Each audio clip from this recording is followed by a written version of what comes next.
Hello and welcome to the unofficial Bozero Senior Hockey League podcast, episode 40. I'm Yes. Corey, joined by my co-host and good friend, Corey.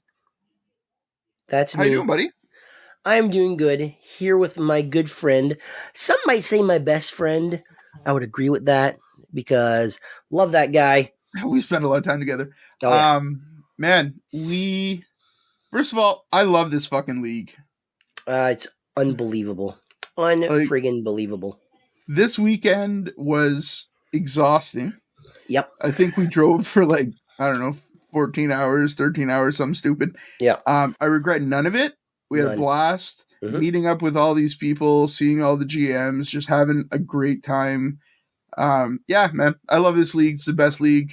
Best thing. One of the best things we ever did was start this podcast. I'll tell you that much. I regret nothing.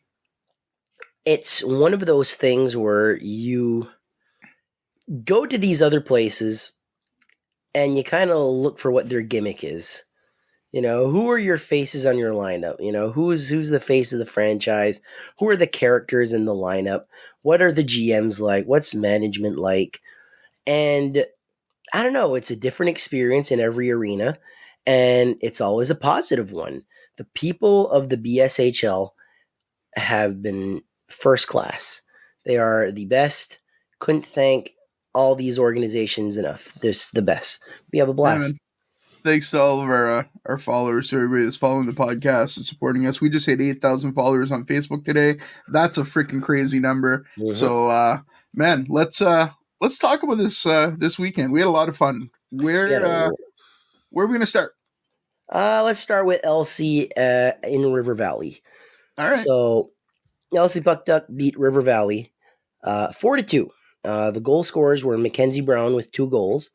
Robbie Graham had 2 assists in that game. Alex Arsenault, 1 goal, 2 points. And Wayne the Train Jones. Apparently they love when I say that. So Wayne the Train Jones, 1 goal. River Valley, Brandon Kenny, 1 goal. And David Brewer, 1 goal. Very close game. It was 4-2, but to be fair, there was an empty net goal. Got anything to say, or do you want me to just go through everything and we'll talk about the games after? Let's talk about it first. All right. I have a lot to say. There's something that's not on that scoreboard or on that score sheet that stuck out to me a lot of this game, and that was Sawyer Hanna. I think Sawyer might have played one of his best games I've seen all year, and it's not on the score sheet. That guy hustled into the corners, made great defensive plays, getting pucks away from guys. He played a phenomenal game. The hits, I mean, I enjoy watching, especially when you see Sawyer and Trey out there together. That's such a terrifying defensive combo for teams. Yeah, man. But yeah, no, just props to Sawyer, man. He played a heck of a game in River Valley on Friday. I think it was yesterday in the car. So we're recording this Monday. So we went to Spring Hill yesterday. We went to Shippigan yesterday. Shippigan. What did I say? Spring Hill. Oh, geez. Yeah, I'm still tired, all right? So we were in the car and we were talking about the captains of the league. Yep. Sawyer Hanna that game was a true leader on the ice. Yep. Like, probably the best game I've seen Sawyer have, like, ever, maybe. Maybe it's his last playoffs. Yeah. Something about Sawyer Hanna in the playoffs. He's a great player all season. He tries hard. He scores some goals. He makes some hits. He has some amazing fights. And then the playoffs come around, and guys like Sawyer or Trey or Benji Curtis, they kind of step it up a little bit more. You know, even the Chauncey O'Tooles and the Tyson Donovans, those are the guys that I love to watch. The guys that grind it out and step their game up a little bit more in the playoffs. And I can tell you, that was one of the best games I've seen this year. We saw a lot of good hockey this weekend. You mentioned Benji Curtis. Yeah. This guy is tailor-made to be the Lumberjacks captain. What a fantastic job he is doing. I agree. He's never scared to stand up for his teammates, and that is that's a captain, man. You got to love it. Captain. You got to respect the guy. This guy does not want to lose. You can see it. He hates losing. That is Yeah, for sure. poison to this guy. You know who else looked good on Friday? Who's that? Julian Daigle. Yes, he did. He really did. Um, yeah, man, this has been an interesting series. It really has been. I've loved it. Yeah, Um, there was some other hockey on Friday. there was. So Miramichi beat Spring Hill. We got the end of this game. Thank you, Roxanne Merle Young. I will say it once. I'll say it 1,000 times. You are a legend. Miramichi beat Spring Hill 5-3 to eliminate the Spring Hill Coal Miners. Miramichi's Bryce Milson got 2 goals, 3 points. Tyler Clare, 1 goal, 2 points. Grant Donovan, 1 goal, 2 points. Alex Bernier, 1 goal, 2 points. And Spring Hill's Jesse Colborn, 1 goal, 2 points. And Ryan McDonald, 1 goal, 2 points. And those were pretty much what it was for the Spring Hill Coal Miners. They get swept, and they are the first team eliminated from the playoffs. You know, great playoff series for both teams. Spring Hill came close in a few of those games, but man, the Northmen are picking the best time of year to play the greatest hockey they've played since maybe early October. Vautours look fantastic. Crazy. Oh man, Vautour is a rock solid goaltender when he's on his game. Yeah. Were those the only 2 games on Friday night? Yeah, I think we moved to Saturday now. Yes, it was because the next game we were actually at. All right. And we saw Dalhousie beat Bucktouche 8-1. So Francis Thibault of Dalhousie, 2 goals, 4 points. Jessica Bernard, 1 goal, 3 points. Pascal Valcourt, 1 goal, 4 points. Dalhousie's Ryan Mockler, 1 goal, 2 points. And Dalhousie's JJ Allison and Joey Bernard, both with 1 goal. Bucktouche sole goal, Justin Leblanc, eliminating the Bucktouche JCs. I've heard some people say mercy killing. This was not a good year for the JCs. They had some good times in the year. They lost a lot of players. Attendance wasn't great. It just, everything that could go wrong went wrong. It was just a bad luck year for the JCs. Yep. If we want to break this game down, first of all, you can't talk about a game for us in Dallas without talking about how much fun we have. The car ride there is, it's a long drive for us. It's whatever, 2.5 hours ish, something like that. And we're packed in the car and we have some great conversations. We have some great laughs. So, shout out to the podcast team. That's always a great time to be in the car and enjoying stuff together. The game in Dalhousie, the only thing I can say is dominance. Yeah. They started the game early with some quick goals, which is kind of like the Dalhousie trademark. They're going to score 2 in like a minute and dash your dreams and kind of just kill those hopes. Yeah. It's what they did. Sam Gendron played really well in net. He looked great. The JCs didn't roll over and not try. They definitely tried to fight back, and they just ran into a hot goaltender and a team that was not going to lose on Saturday night. Yeah. So props to the Marauders. Congrats to all their fans and their GM and absolutely all of their organization for the big win. Both teams were shorthanded. The flu struck Dalhousie. Bucktouche, they were missing Michael Leblanc, Yannick Jacob. They were missing a lot of key pieces. It is what it is. There has to be a winner. There has to be a loser. I think for the JCs, you just look forward to next year and you build from this. You take this as a learning experience. But we'll get back to the JCs at the end of the episode. Absolutely. There was another game on Saturday night in Tracadie. Shippigan beat Tracadie 4-2. Shippigan's Yann Plourde, 2 goals.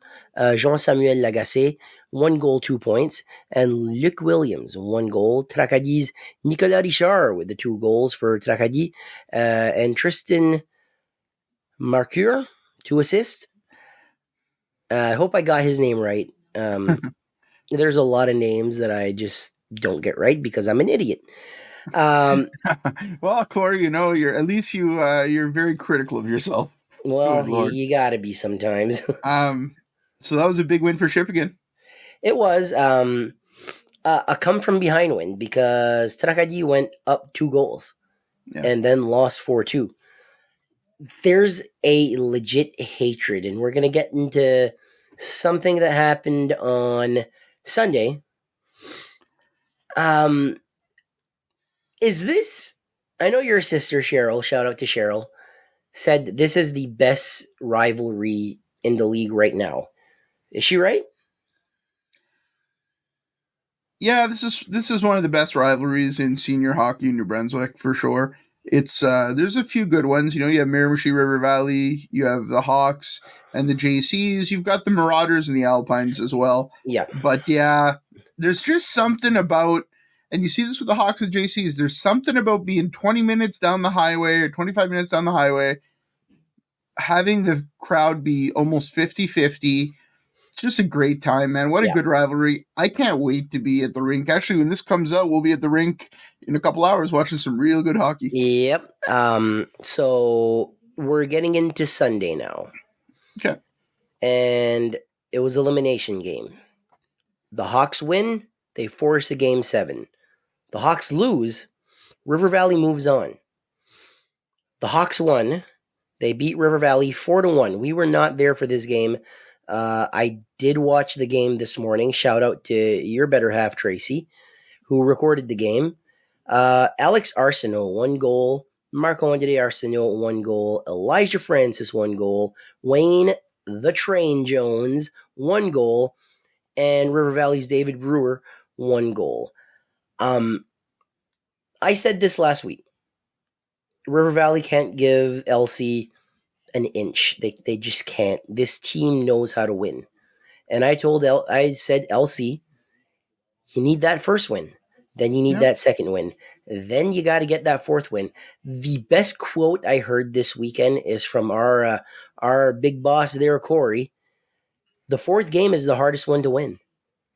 Always the way it seems to be in hockey, especially, and in all sports, but in hockey especially for whatever reason. And the Hawks have, people underestimated the Hawks because they had a bit of an up and down regular season. Wasn't the best year for the Hawks, but they got better every week.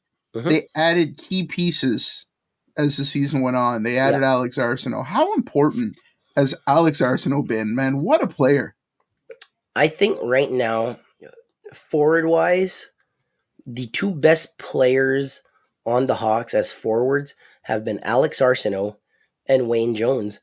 Wayne Jones is just clutch. Everywhere. He's clutch. That's the perfect word. Yeah. Every time you need a big goal, there is Wayne the Train Jones. Wayne Jones and the Brett Bernards for the Hawks are just guys like, I don't know, man. Last year, you'd see it too. There's just some clutch players for the Hawks that team just doesn't, they're not done playing hockey. They weren't done on Friday. They come out, played a good game. Maybe the Lumberjacks might have played better on Friday, but I think so. The Hawks managed to get a win. Yeah. On Sunday, the Hawks outplayed the Lumberjacks. There's just nothing to it. I watched most of that game on a replay. The Hawks really dominated, and I expect that on Thursday, both teams are going to come out flying. I mean, Game 7, that place is going to be jam-packed. Get there early, get a burger, and then find a place to sit. We can't wait to be there. I mean, I'm just not going to lie to you. There's 2 Game 7s this week. Yeah. We can't amazing. Miss it. My mom this morning, I got 2 mom stories for you. All so right. this morning, my mom had an appointment. So I drove her to her appointment, and she felt horrible about it. She's like, "You're exhausted. I should have canceled this thing." I'm like, "I'm exhausted for all the right reasons. I'm doing what I love right now. I've been to hockey games. I get to meet some fantastic people. I'm loving this. I'm bringing you to your appointment. Don't friggin' worry about it." Second story about her, I brought her some good friggin' burgers from Doketown. And this was Friday night. I just want to say something. That pouch in my bag, I opened that thing on Saturday to put something in there to bring to Dalhousie. It still smelled like cheeseburger. You're welcome. There you go. So on Saturday morning, I slept in. I was exhausted. Yeah. The hockey games aren't what's tired. It's the car rides. It's the miles. Yeah, sure. So I wake up on Saturday morning, and my mom and stepdad were like eating their burgers, and my mom just looks at me and she goes, "Fried onions." It's all about the fried onions. Yep, There was another game on Sunday. there was, and I don't know about you. I'm gonna go on record here saying this is the best playoff game I've seen this year. I think so. It was a phenomenal game. Trakadi beat Shippigan in double overtime, 3-2. Trakadi once again got the lead, two goals. Oh, geez, I'm so excited! I can't 2-0. talk. They were up 2-0. 2-0. So Danny Chiasson got those 2 goals. Yep. And then after that, Shippigan came back. Jan Plurd got their first goal. Then Captain Patrick Jones, he tied the game up. They go to overtime. And Lucien Carl-Saunier, who got 1 goal and 3 points in this game, sending the game to Game 7.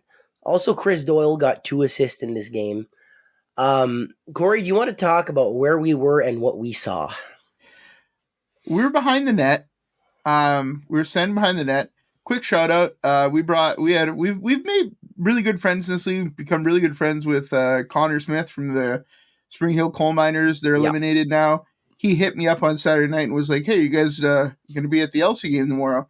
And I said, "No, we're making the way to Shippigan." And he was like, "Cool. If I come down to Bucktouche, can I hop in with you guys?" And I was like, "Absolutely." So shout out to Connor, came out with us, watched the game. We had a great time. Nice to chat with him, pick his brain a little bit. No disrespect to the girls. This was probably my favorite road trip ever because we talked nonstop. You guys talked wrestling the entire drive back for like an hour and a half. So I'm sure you were loving it. I was loving it. I enjoyed the hockey talks too because Connor's a great brain. He's a fountain of youth. A fountain of information. He's not that old either. He's the fountain of youth. Oh, you can tell I'm tired, man. My God. Enjoy this podcast, folks. Corey's struggling. Anyway, so we had Connor with us. It was a great time chatting with him some and learning a little bit more about the league and about the coal miners and some different stuff. This game, my God. So what Corey's referring to is there's like a skirmish on the ice, and they come off the ice, and there's which Bizzo brother wasn't playing? It was Tommy? I think it was Tommy. Yeah, I think it was Tommy. Tommy wasn't playing, and Tommy starts chirping at somebody coming off the ice. Who's coming off the ice? Jeez, it's blanking me right now, and that's irrelevant. They just start chirping back and forth. And I'm not going to repeat what was said because it's not podcast friendly, but I love it, man. These teams genuinely do not like each other. Yeah. Both want to win. Both want to eliminate the other team. It's nothing personal, No. It's hockey. But as far as hockey goes, what a rivalry. Oh, my God. I was caught in the middle of that. And because Tommy is injured right now. I believe he has a concussion. And I literally thought he was going to just run over to that Alpines player. And I almost put my hand out and said, no, don't go. And I'm like, the frig are you going to do? All 5'4" of you with this big. What are we here? We're just recording the game. All right. Settle down, Corey. Anyway, it's just fun to see that kind of passion. Yeah. Oh, yeah. And I think passion's the key word. And Tommy is another one like Benji Curtis. Absolutely wants to win because once that game was over, stormed to the dressing room, slammed the door, needed to let some steam out. I love that. It shows he wants to win. Tomorrow's game or today's game, if you're listening this on Tuesday, it's can't miss. It's Game 7. Let's go, baby. Yeah, it's gonna be nuts. I work till 4, so I'm literally leaving work, picking up Tracy, driving to Rishabukto, jumping in with you guys, and continuing on the way. We can't wait to be there. I'm speechless. I love Game 7. I can't wait for this. And we And got two this week. Two. I think Tuesday's only going to be the entree for the main course on Thursday. I think we've got two phenomenal Game 7s this week. We'll hopefully be streaming them both. I will tell you, the game in Trackety might be laggy. The connection in that rink sucks, especially when it's crowded. The rink just isn't. It's an old rink. It's not built for live streaming hockey on YouTube. But we'll do our best. I'm sure it's going to be a sold out spot. Can't wait to be there. Good luck to the Marchand. Good luck to the Alpines. Thanks for everything you've done this series, because, man, they're leaving it all out there. You got to love it. Yeah. So before we move on, the playoff standings as it is right now, Miramichi swept Spring Hill, so Miramichi is on to the second round. Dalhousie is also on to the second round. They won in 5. And LC Puckduck and River Valley, they're going to 7. Shippigan and Tracadie going to 7. We'll know what the results are by Friday, Thursday night, really, but it's still uncertain who's playing who. Yeah. So if Shippigan wins, they will play Dalhousie, and the winner of River Valley versus LC Puckduck would play Miramichi. But if Trackety wins, then you see Miramichi face off against Trackety. Yeah. I'm trying to think here. Yeah. Well, it depends. Not even that's decided. Because if River Valley wins, then it would be Miramichi Dalhousie and Trackety versus River Valley. So there's literally nothing decided right now as it was going into these playoffs. So that's how even it is. It's crazy. Yeah, it's an insane league right now. God, can't wait to see what happens. Yeah. We'll be live streaming both games. That's all I can say. Tune in. But if you know what, go to the rink if you can. Yeah. And if you can't go to the rink, watch our stream. It's crazy because in Shippigan, the rink was packed. For that second overtime. I think everybody that was at the LC game just started watching this game because we got really close to 600 viewers. Which is a lot for YouTube. Absolutely. So a segment that we're going to do now, I called it Giving Them Their Flowers. We're going to talk about the teams that got eliminated, a final moment for them for this season. So we're going to start off with the Spring Hill Coal Miners. Spring Hill Coal Miners had an up and down season. I think they were a team that could have went further in the playoffs, just didn't work out. Really fun team to watch, a gritty team. And for us, big shout out to Parker Dagan, big shout out to Connor Smith, and thanks for everything that team did with us, working with us and getting us all the interviews that they did, and their openness, transparency, and letting us stream there. Just phenomenal organization. And, that's all I have to say about it, man. I like the Coal Miners a lot. I love going to Spring Hill whenever I can and catching a game. Paisanos, big shout out. One last shout out to Paisanos Pizza in Spring Hill. Yeah, we'll have to go there sometime and grab a pizza at the restaurant. Just nice, fresh. That'll be maybe before that wrestling in the summer. Yes. We'll go early. We'll go up early and we'll get some pizza at the restaurant. Absolutely. Is there one moment for the Coal Miners that stands out from this season? The first game that I saw, Coal Miners versus Hawks, I don't even remember who came down the wing, but I have a great video of it on the YouTube channel. So if you just look up like Spring Hill goal and watch a few of them, you'll come up with it. But he came streaking down the wing, wrist shot, top corner over Mario Babineau's shoulder, and just a beautiful goal. That one always stuck out with me. It's one of my favorite goals from the year. I got a couple. Oh, you know what? I have another one. Bobby Davis busting that dude's nose open. And that was the first one I was going to mention. What a fight. I know this nickname isn't going to stick, but after that game, I started calling Bobby Davis Captain Punchy. Because I know, but that's the first thing that came to my mind. I was there with Cheryl, And I said, Captain Punchy just turned that guy's face into a squashed tomato. I Because, was there too, and Tracy was there, but I was down at the canteen, so I saw it from a different angle, and I okay. didn't notice that he busted him up as bad as you Oh, yeah. guys saw. You guys had like the best view. Oh, yeah. Okay. I thought it was at the game you weren't there, but you were there. Yeah, it was a trackety Okay. game. Oh, yes, yes. Okay. So, the other memory I have of these Spring Hill coal miners is a feat they couldn't achieve last year, and that was to finally beat the Hawks for the first time. That has to be a moment there because this is the team that swept you last year. It must have felt good to get a measure of revenge there. Absolutely. What a great organization. I also remember Absolutely. getting a message from Parker at like 1 a.m.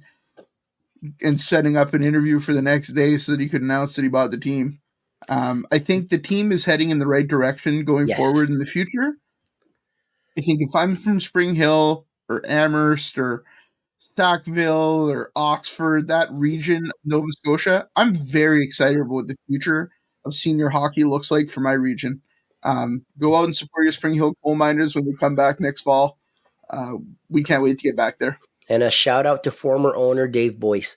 What a good friend he's become to us. And, without them wanting to do that TV show, we never get the Spring Hill Coal Miners. It's a team I hold near and dear to my heart. Yeah, hopefully we get that TV show on God, Swearing it, what's right? that? SwearNet, yeah, on SwearNet sometime soon. I'd be looking forward to watching that. So, All thanks, right. Spring Hill. Thank Thanks, you. coal miners. Enjoy the time off, and we'll see you in October. So the next one is the Bucktooth JCs. What a I don't want to say disappointing, but I feel bad for some of their fans because the JCs are just always a team that they win. They have that history of winning, and every team needs to rebuild in hockey. You're always going to rebuild. Yeah. They're rebuilding. I was thinking about this when I was driving my mom to her appointment earlier, and I was thinking of the right word to describe the JCs this year, and the word bad luck, just uncontrollable bad luck, just kept That's two coming to my words. That's 2 words and then 3 words. Matt freaking Hardy. There you go. So, no, but seriously, I was just thinking about how it was rotten luck after rotten luck after rotten luck. The team was good. The Oh team yeah. was really good. They lost a lot of leadership. Mhm. I don't know. It was just a year where just things didn't go the right way. They had some moments of brilliance. Some of those games versus the Hawks were incredible. Yeah. They didn't start the season off with a full lineup. They got peppered a lot. But the organization has been really, really, really good to us. They really, really tried. And I feel bad for not just the JC's fans and staff, but the players. It's like, it's one of those things. These guys love to win. I look at someone like Alex Cadet. Yeah. This guy, we've said it since the beginning. He's the Carey Price of this league. And it's one of those things where it's a year where it just didn't go how you want it to go. Years like that will happen. No team is immune to that. But God, after going to the South Division Finals last year and to finish like this, I got people messaging me saying it was a mercy killing and this is from JC's fans saying it was a mercy killing. They're done for the year. Fix the problem. Next year, you'll go from there. And I have no doubt in my mind that the JCs will come back bigger, badder, and better than ever. Yeah, the positives for me for the JCs were they were young and they really didn't find their groove. They didn't get that chemistry, but they have a lot of really good young talent. Logan Timmins and Jeremy Hanna, Yannick Mm-hmm. Jacob, Michael LeBlanc, and then you've got those vets like Remy Du and Dan LeBlanc, and obviously Alex Collette and that, and just there's a good mix there. It was a really interesting year for the JCs.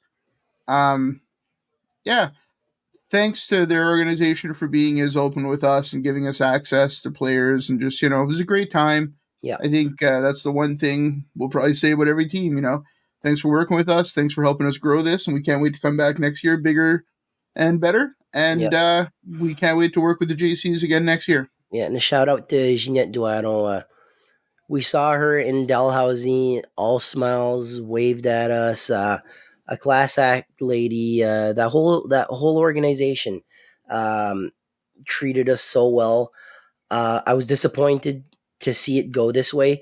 It's like I said, it happens, and it's nobody's fault really, but it happens, and it's disappointing because they're genuinely nice people. Like we've talked to Alex Colette, they're fantastic people. Everybody in this league has been fantastic with us. Elsie and Bucktouche are way closer to us, so you see these people more often, and you kind of build a bond with them.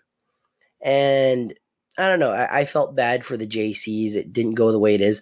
The one positive here, you got a stud in your lineup called Logan Timmins that's going to be lighting up this league. If he decides to stay, he will be lighting up this league in the very near future. Yeah, I agree. I think the upside's very bright for the JCs. So if I'm a JCs fan, I'm very excited.